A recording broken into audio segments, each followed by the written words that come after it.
नमस्कार दोस्तों, स्वागत है आप लोगों का अपने YouTube चैनल हिंदी साहित्य वाला पे। और आज की क्लास में हम लोग हिंदी साहित्य का इतिहास लेखन परंपरा में आगे हजारी प्रसाद द्विवेदी की कुछ रचनाएं हैं जो वो हिंदी साहित्य लेखन की परंपरा में आगे लिखे थे। लेखन परंपरा में तो हम लोग 2-3 ग्रंथ वो लिखे थे, तो उस पर बात करेंगे। तो चलिए शुरुआत करते हैं हिंदी साहित्य के इतिहास का लेखन परंपरा। और इससे पिछली क्लास में आप लोग को याद दिला दे कि रामचंद्र शुक्ल के पुस्तक हिंदी साहित्य के इतिहास, उसके बारे में बहुत ही अच्छे से बात किए थे। तो आइए हम लोग बात करते हैं हिंदी साहित्य का इतिहास लेखन परंपरा। लेखन परंपरा इसमें अभी तक हम लोगों ने अभी तक कुछ बात किया है कुछ बुकों पे, जिसमें हम लोगों ने कुछ अंग्रेजी, कुछ फ्रेंच में लिखी हुई पुस्तक और कुछ हिंदी में लिखी हुई पुस्तकों पे बात किया। लेकिन अब हम लोग इस क्लास में कल से हिंदी भाषा में जो पुस्तकें लिखी गई थी हिंदी साहित्य इतिहास लेखन परंपरा में, उस पर कल हम लोगों ने कुछ पुस्तकों पे बात किया था। और आज उसी परंपरा को आगे बढ़ाते हुए उसी में हजारी प्रसाद द्विवेदी पे बात करेंगे। तो आइए हम लोग बात करते हैं हजारी प्रसाद द्विवेदी पे। तो शॉर्टकट में लिख लीजिए हजारी प्रसाद द्विवेदी, और फिर आइए देखते हैं कि कौन कौन सी इनकी रचनाएँ हैं। तो इन्होंने इतिहास लेखन परंपरा में 3 पुस्तकें लिखी थी दोस्तों। तो चलिए बात करते हैं वो कौन कौन सी पुस्तकें थी। तो सबसे पहली पुस्तक का नाम था इनका, जो इन्होंने रचना किया था, हिंदी साहित्य की भूमिका।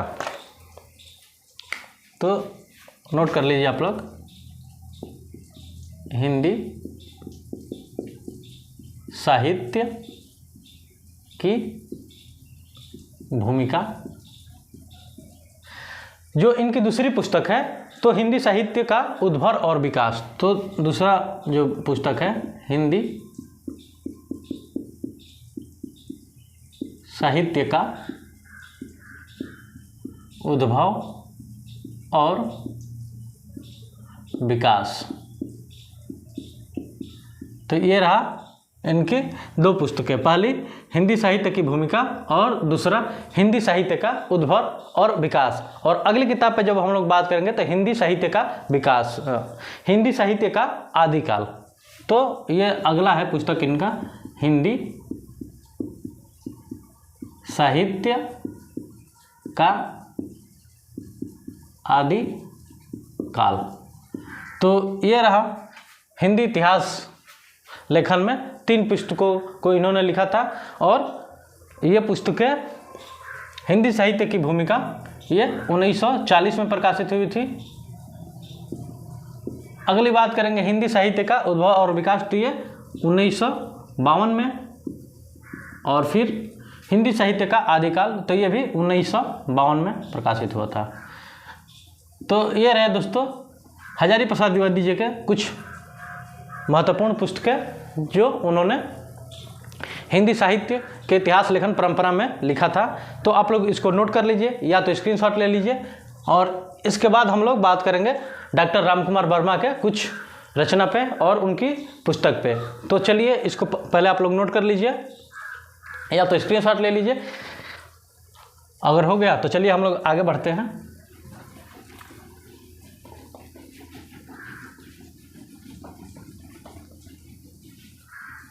और अगला बात करेंगे हम लोग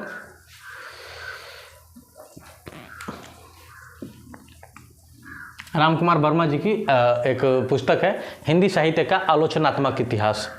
तो आइए हम लोग देखते हैं हिंदी साहित्य का आलोचनात्मक इतिहास। तो इसको आप लोग लिख लीजिए और इस पुस्तक के बारे में हम लोग कुछ पॉइंट्स जानेंगे। तो आप लोग इसको पहले नोट कीजिए। और इस पुस्तक के बारे में सबसे पहला ही जो बिंदु है वो है कि इस पुस्तक को डॉक्टर राम कुमार वर्मा जी ने रचित किया था। तो लिख लीजिए यहाँ पे डॉक्टर राम कुमार वर्मा। तो पहला पॉइंट यही हो गया कि इन्होंने इस पुस्तक की रचना की थी। अगला पॉइंट हम लोग जैसे नोट करेंगे तो ये पुस्तक 1938 में प्रकाशित हुई थी। तो दूसरा पॉइंट आप लोग यहाँ ये नोट कर लीजिए कि ये पुस्तक 1938 ईस्वी में प्रकाशित हुई थी। तो ये रहा इस पुस्तक से दूसरा पॉइंट, हिंदी साहित्य का आलोचनात्मक इतिहास है। अगला हम लोग पॉइंट जब इस पुस्तक के बारे में बात करेंगे तो इस पुस्तक में संधि काल 693 ईस्वी से 1693 ईस्वी तक की अवधि तक को लिया जाता है। तो इस पुस्तक में दोस्तों देख लीजिए, इस पुस्तक में संधि काल 693 ईस्वी से भक्ति काल तक भक्ति काल 1693 ईस्वी तक, 1693 ईस्वी मतलब भक्ति काल।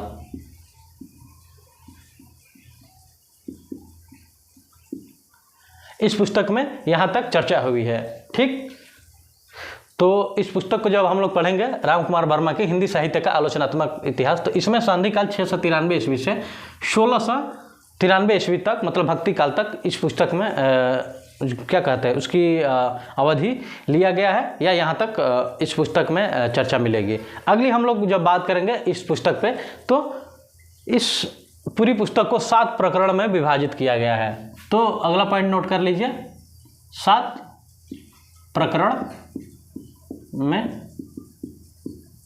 विभाजित किया गया है इस पुस्तक को। तो अगर एक पॉइंट ये हो गया। तो दोस्तों पहला था कि डॉक्टर राम कुमार वर्मा ने लिखा इस पुस्तक को 1938 में प्रकाशित हुई थी और इस पुस्तक में संधि काल से भक्ति काल तक काल अवधि मिलती है। जैसे संधि काल 693 ईस्वी से 1693 ईस्वी भक्ति काल तक। अब हम लोग इस पुस्तक में अगला बात करेंगे तो शंभू को अपभ्रंश के सबसे पहले कवि मानते हुए हिंदी साहित्य का आरंभ 693 से माना है। तो अगला पॉइंट आप लोग नोट कर लीजिए यहाँ पे कि ये डॉक्टर राम कुमार वर्मा ने शंभू को अपभ्रंश का कवि मानते हुए, अपभ्रंश के सबसे पहले कवि शंभू को अपभ्रंश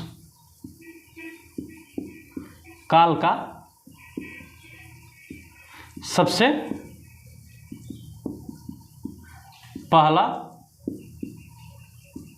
कवि मानते हुए इन्होंने 693 ईस्वी से 693 ईस्वी से हिंदी साहित्य का आरंभ माना है। तो 693 ईस्वी से हिंदी साहित्य का आरंभ माना है। तो अगर ये चीज़ें आप लोगों को दिखाई नहीं दे रही होगी ये, तो हम एक बार पढ़ दे रहे हैं कि शंभू को अपभ्रंश काल का सबसे पहला कवि मानते हुए 693 ईस्वी से हिंदी साहित्य का आरंभ मानते हैं डॉक्टर राम कुमार वर्मा जी। तो देख लीजिए जो पाइंट लिखवाए हैं वो यही पॉइंट है कि इस कहानी के हिंदी साहित्य का आलोचनात्मक इतिहास के रचनाकार हैं डॉक्टर राम कुमार वर्मा। 1938 में ये लिखी गई थी और इस पुस्तक में संधि काल 693 ईस्वी से 1693 ईस्वी तक के अवधि काल का चर्चा मिलता है भक्ति काल तक। और इस पुस्तक में 7 प्रकरण में विभाजित किया गया है और शंभू को अपभ्रंश का सबसे पहला कवि मान के हिंदी साहित्य का आरंभ 693 ईस्वी से मानते हैं। ठीक, तो ये रहा इस पुस्तक के बारे में। अब हम लोग 2-3 और हिंदी साहित्य लेखन परंपरा में 2-3 और राइटर हैं जो अंग्रेजी में पुस्तकें लिखे हैं और अंग्रेजी के रचनाकार हैं। तो चलिए 1-2 उस पर बात कर लेते हैं, फिर आज हम लोग हिंदी साहित्य लेखन परंपरा को समाप्त कर देंगे। तो चलिए इसी में हम लोग आज देख लेते हैं, उसके बाद कल से अगली क्लास से हम लोग आदिकाल पे सीधे बात करेंगे। तो 1-2 बच्चे हैं तो चलिए इसी में हम लोग समाप्त कर देते हैं उनको। तो अगला जब हम लोग बात करेंगे तो अगला इसमें नंबर आता है ए स्केच ऑफ हिंदी लिटरेचर। ये पुस्तक है दोस्तों, ए स्केच ऑफ हिंदी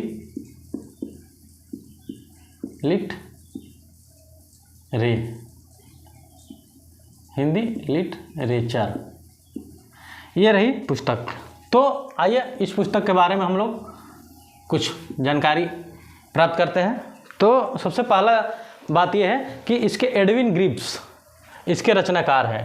तो नोट कर लीजिए, एडविन ग्रिप्स इस पुस्तक के रचनाकार हैं। दूसरा पॉइंट नोट करेंगे हम लोग इस पुस्तक से, तो ये 1917 ईस्वी में लिखी गई थी, तो 1917 ईस्वी में प्रकाशित।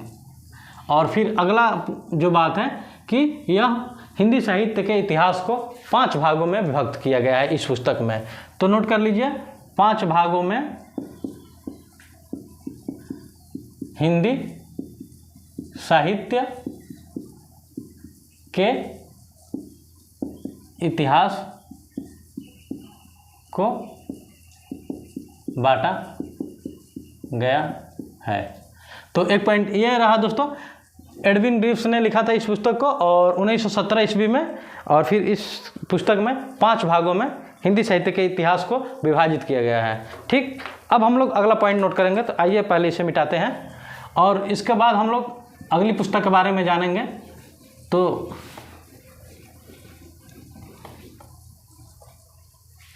आइए देखते हैं वो कौन सी पुस्तक है। तो उस पुस्तक का नाम है a history of Hindi literature. A history of Hindi literature. तो ये रहा दोस्तों अगली पुस्तक का नाम। तो आप लोग इसको नोट कर लीजिए, ए हिस्ट्री ऑफ हिंदी लिटरेचर। अब आइए हम लोग बात करते हैं इस पुस्तक के बारे में। तो इस पुस्तक के रचनाकार थे F.E.K.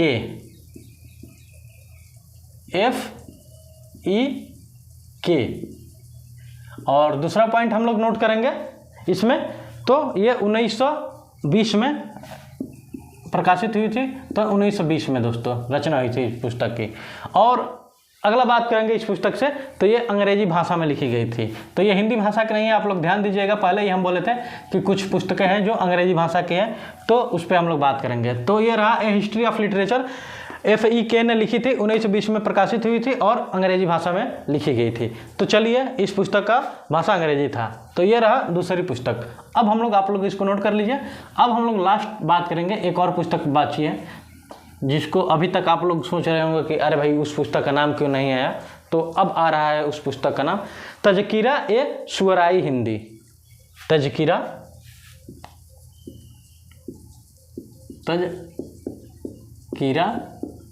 ए शुअराई हिंदी। और इस पुस्तक के बारे में अब हम लोग बात करेंगे। तो आइए बात करते हैं। तो इस पुस्तक के सबसे पहले बात करेंगे। तो इस पुस्तक के रचनाकार थे मौलवी करीमुद्दीन। तो सबसे पहला पॉइंट है इस पुस्तक में, रचनाकार है मौलवी करीमुद्दीन। तो आप लोग नोट कर लीजिए, ये दिन है दोस्तों, मौलवी करीमुद्दीन। ठीक, अब हम लोग बात करेंगे इस पुस्तक के रचना समय का।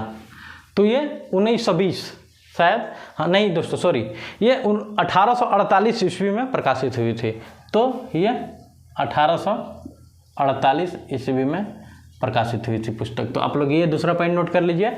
और इस पुस्तक से तीसरा जो पॉइंट ये है कि इसमें 1004 कवियों को शामिल किया गया था टोटल। तो 1004 कवि को शामिल किया गया था इस पुस्तक में, और जिसमें से केवल 62 हिंदी के कवि थे। तो ये रहा दोस्तों, 1000 में मात्र 62 हिंदी भाषा के कवि थे। तो ये रहा कुछ पॉइंट्स। तज़किरा ए शुअराई हिंदी, इस पुस्तक से संबंधित। मौलवी करीमुद्दीन इसके रचनाकार थे, 1848 ईस्वी में लिखी गई थी और 1004 कवि को शामिल किया गया था, जिसमें से 62 कवि हिंदी भाषा के थे। तो दोस्तों आज लगभग हमारी तरफ से हिंदी इतिहास का, हिंदी साहित्य के इतिहास का लेखन परंपरा समाप्त होता है। कल की क्लास में हम लोग आदिकाल पे संबंधित नोट्स, छोटा छोटा फैक्ट तैयार करेंगे, जैसा कि चूँकि डिटेल में ना पढ़ के फैक्ट तैयार करेंगे, क्योंकि टीजीटी, पीजीटी, नेट, जीआरएफ इसमें सब फैक्ट ही पूछता है दोस्तों। तो चलिए, और रहा दोस्तों, तो आप लोग ऐसे ही प्यार बनाए रहिए, चैनल को लाइक, सब्सक्राइब और शेयर करते रहिए। तो मिलते हैं आप लोगों से अगली क्लास में एक नए उमंग, नए जोश के साथ, और आदिकाल पे हम लोग शुरुआत करेंगे और उस पर भी ऐसे ही छोटा छोटा महत्वपूर्ण फैक्ट तैयार करेंगे। तो चलिए दोस्तों, आज की क्लास यहीं पे समाप्त करते हैं। धन्यवाद दोस्तों, मिलते हैं आप लोगों से अगली क्लास में, तब तक के लिए बाय बाय।